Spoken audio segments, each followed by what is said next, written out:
Hi. Hi, my name is Lance. I'm Tika. And today we are talking about Sex. sex. We're just going to talk about sex. Yeah. So what is it that we're going to be covering in this topic, Tika? We're going to be talking about sex and pleasure. We're talking about sex and the risk of sexual infections. We're going to be touching on different kinds of prevention, specifically for HIV. Yes. Correct? Yes. So we're going to be talking about condoms. We're going to talk about condom use, male condoms. We're going to talk about female condoms. We might have a conversation around lubricant because it definitely has to come into play.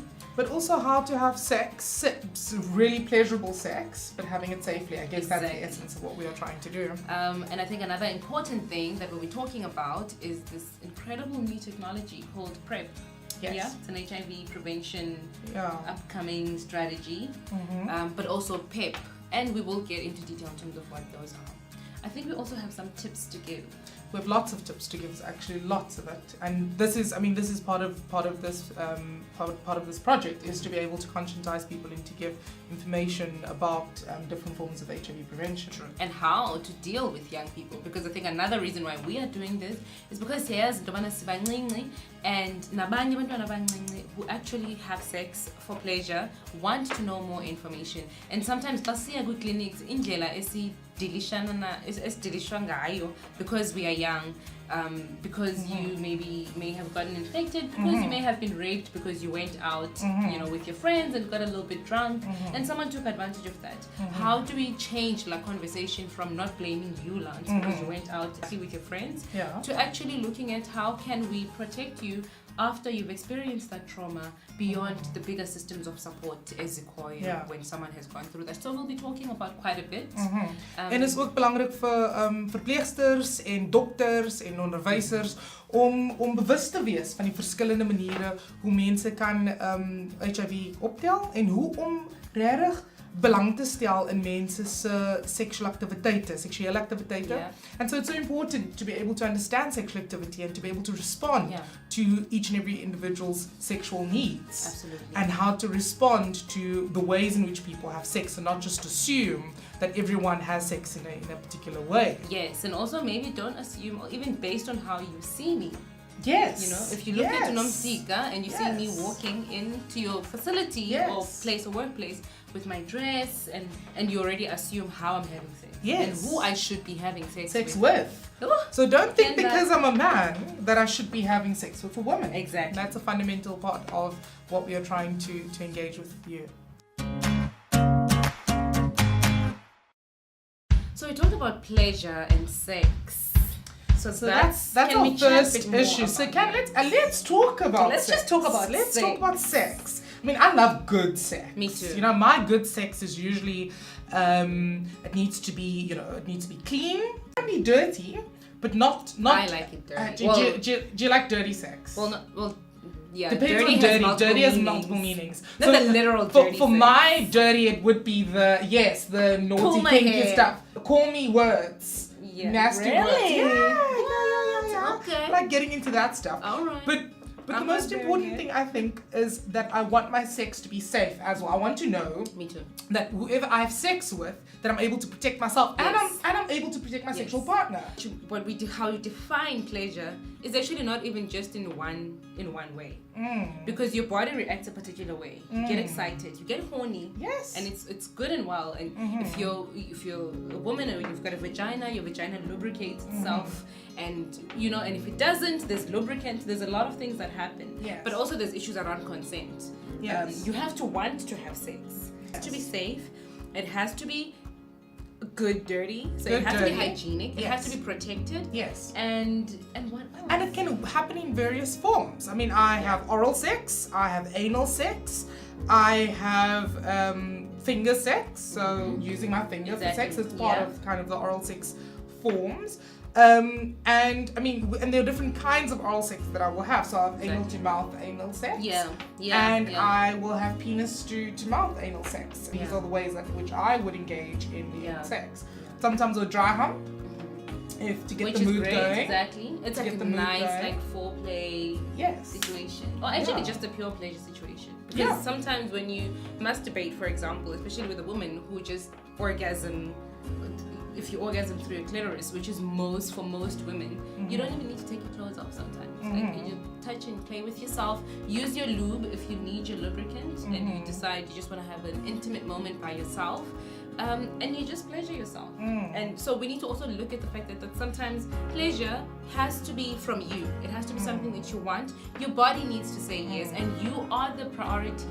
Like I can't come ready for sex. No one can say I'm not 20.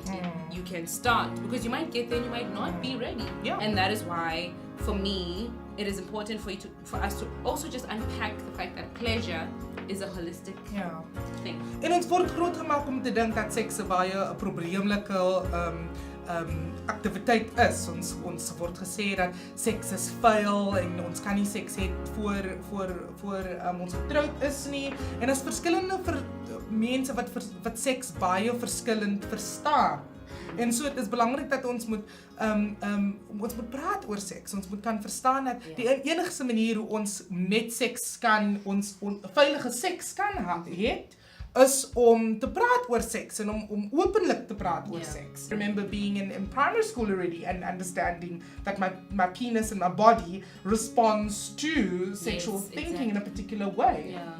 It's like, every now and then you hear that little Sally was found humping a teddy bear at the toy store. Because at some point or another. Or baby had flown from an aeroplane. Yeah, and I've watched a video blog, and this person was talking about how for children sometimes, because they talk about, and I'm happy you brought up this conversation of when is the right time, what is the right age, because we talk a lot about age appropriate. So we have to give information like comprehensive sexuality education relevant to how we are seeing young people grow and as they develop, because at the end of the day you need to know that you've got a penis and this is what a penis does, and this is how at a particular age you learn if you start experiencing certain changes, certain things in your body, this is how your body will respond.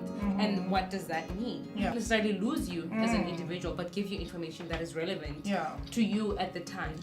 Yeah, and then Tika, apart from, sex can be pleasurable, and it's important that we emphasize the pleasure of sex, but sex can also be transactional. It can also be a commodity. Exactly. People use sex, sex workers use sex in order to generate income. Yeah. And that's an important cause, because in South Africa, where we understand the employment rates and women particularly, and various groups not having access to particular economic resources, sex work sex trade might be a really good way in which a platform for them, and might be the only option that they might have. Exactly. So how do we talk about sex in that way, and how do we ensure that people who practice and use sex in that way are actually also protected? And I think that's where the conversation around agency comes into play. Because agency is basically self-governance. Other people use big words like autonomy, and it basically just means understanding yourself fully, and therefore being able to make the right decisions for you without risking your life or anyone else's, and in that process still leading a good sex life and a good sexual behavior for yourself. En dit is belangrik om te verstaan dat ons elkeen het autonomie, soos Tika verduidelik het, autonomie oor ons eie liggaam. Dat jy is verantwoordelik vir jou eie liggaam. En so jy moet besluite maak om jou liggaam te beskerm, maar jy moet ook besluite maak wanneer dit nie reg voel nie. And so when sex does not feel right, and when sex feels forced, and when sex is used in a way that is not productive for you as the individual and how you interpret it, then it's important to take actions against that. And I'm happy that you spoke about that, because you also mentioned the different kinds of sex. We never spoke about vaginal sex. Hello. But but we spoke about anal sex, we spoke about oral sex, finger sex, vaginal sex, and different kinds of ways in which we have sex.